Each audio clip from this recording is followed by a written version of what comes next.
কবর খুব একাকিত্বের জীবন। আসলে মৌতের যে যন্ত্রণার কথা আমরা বলি না, এটা সবচেয়ে বড় বিষয়টা কি জানেন? এর শারীরিক কষ্ট তো আছেই, এই যে দুনিয়ার সবার থেকে বিচ্ছেদ, এটাই হচ্ছে যন্ত্রণা। সবার থেকে বিচ্ছেদ না। আল্লাহর প্রতি ভরসা রাখেন, আল্লাহ পাকের কাছে যা চাবেন ইনশাল্লাহ পাবেন। আল্লাহর প্রতি যে ধারণা রাখবেন আল্লাহ তেমনই হবেন ইনশাল্লাহ। কেউ যদি ধারণা রাখে আল্লাহ আমার সাথে নাই, আল্লাহ আমাকে দিবে না, আল্লাহ তার সাথে থাকবেন। কে ধারণা রাখে আল্লাহ আমার সাথে আছে, আল্লাহ আমার সাথে আছে, আল্লাহ আমাকে বুঝেন, আল্লাহ আমাকে দিবেন, আল্লাহ অবশ্যই দিবেন ইনশাআল্লাহ।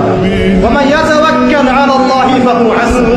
যে ব্যক্তি আল্লাহর প্রতি তাওয়াক্কুল করে আল্লাহ তার জন্য একদম যথেষ্ট হয়ে যাবে। আল্লাহ পাক মানুষকে সবচেয়ে সুন্দর করে সৃষ্টি করেছেন, আর মানুষের মধ্যে মেয়েদেরকে সবচেয়ে বেশি সুন্দর করে সৃষ্টি করেছেন। আল্লাহ পাকের সবচেয়ে সুন্দর সৃষ্টি হচ্ছে মেয়েরা, এবং তারা খুব নরম হয়, নরম, প্রজাপতি ধরার মতো। প্রজাপতিকে ধাপ করে ধরতে পারবেন না আপনি, শক্ত করে ধরতে গেলে প্রজাপতি নষ্ট হয়ে যাবে, মরে যাবে।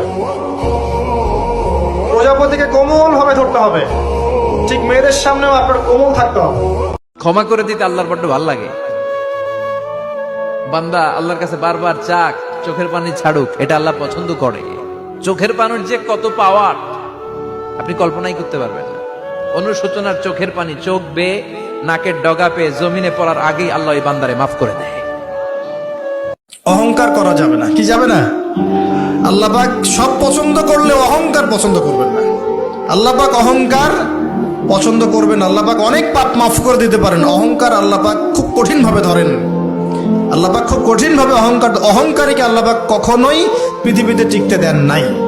পুরুষ মানুষ কি জিনিস কেমন করে বুঝবেন? সারাটা জীবন ক্ষয় করে ফেলায়। যদি আপনি তার আনুগত্য করেন, তার সামনে সুন্দর মতো থাকেন, তার কথার সাথে তর্ক না করেন, ভালোবাসা দিয়ে থাকেন, আপনার জন্য সে জীবন দিতে প্রস্তুত থাকবে।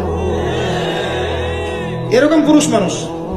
আপনাদেরকে কেউ চোখ তুলে তাকালে চোখ তুলে ফেলাবে, এরকম পুরুষ মানুষ।